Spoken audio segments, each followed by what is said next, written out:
speaking like a native speaker, what this means, and should you do it, right?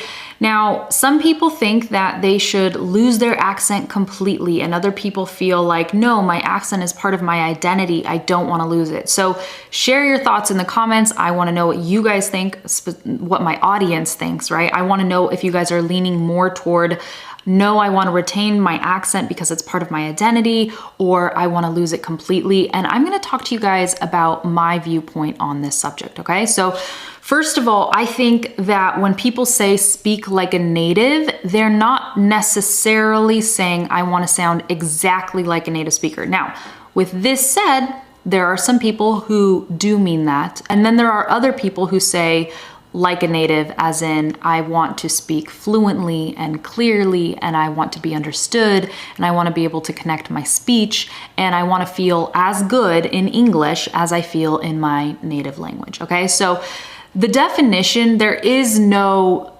consensus, I guess, as to what the definition of like a native is. So there's a lot of contention around this phrase, right? Like, people get really upset about it. Some people don't care about it.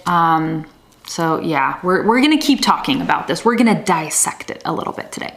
So the meaning of like a native, for some people it means sounding and speaking exactly like a native speaker. And for other people, it just means, no, feeling comfortable in the language, like as comfortable as you feel in your native language.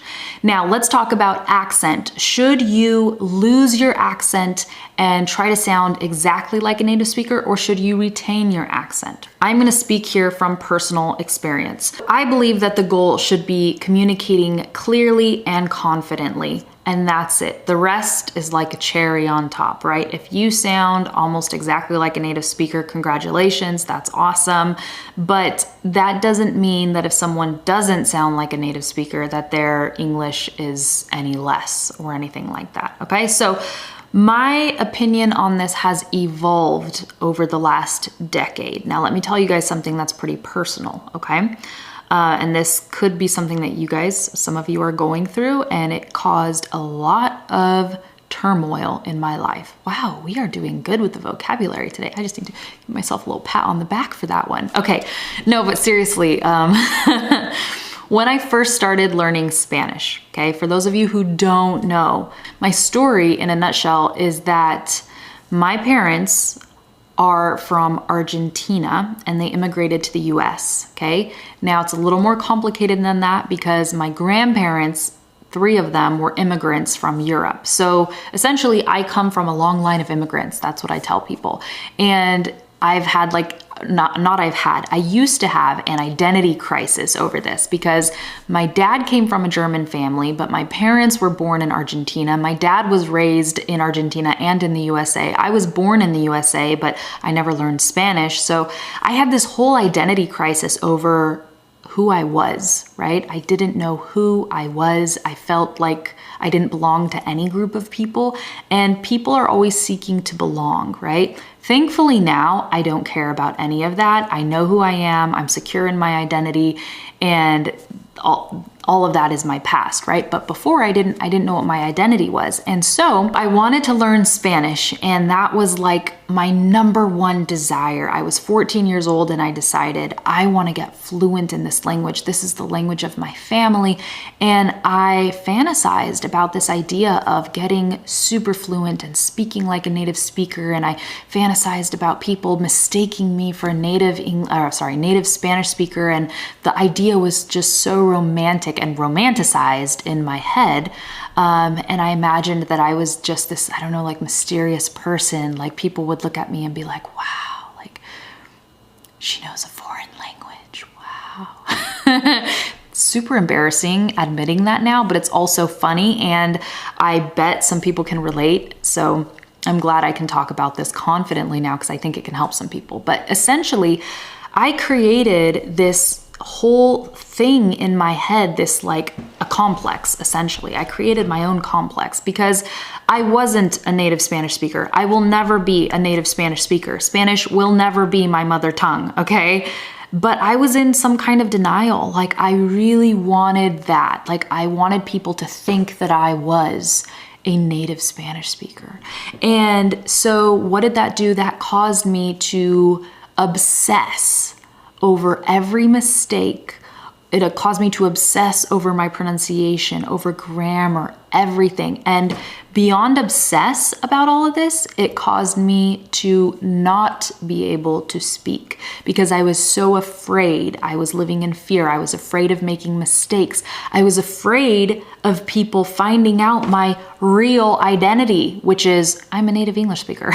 And I was afraid of people discovering this because I wanted to create this illusion that I was somebody that I wasn't. This is so dangerous, you guys. Anytime you try to pretend that you're somebody that you're not, it's just not good, okay? It's not good for your stress levels. It's not good for your psyche. It's not good for you. It's not good for your happiness. I didn't know this and I was a teenager, okay? And I had nobody to help me through this whole identity crisis thing. It made learning the language very difficult for me because when you're too afraid to speak, you can't practice. If you don't practice, you don't improve. And if you don't make mistakes, you don't improve. We need to make mistakes because that's how we learn. It's like all of this is super logical now, but before I didn't get it. I didn't know what I was doing, right? And this is also now why I'm the English coach, because I've learned so many of these things through my experiences and through the experiences of my students. It's like I can look back and tell you where I've been and et cetera, et cetera. Okay, that's off topic. What? Coming back, coming full circle. Okay, so I had this huge identity crisis, but the good thing is, since I was so obsessed with sounding exactly like a native speaker, I developed a really good accent, okay? I really listened, I imitated, I really learned how to imitate natives and how to sound native-like, okay?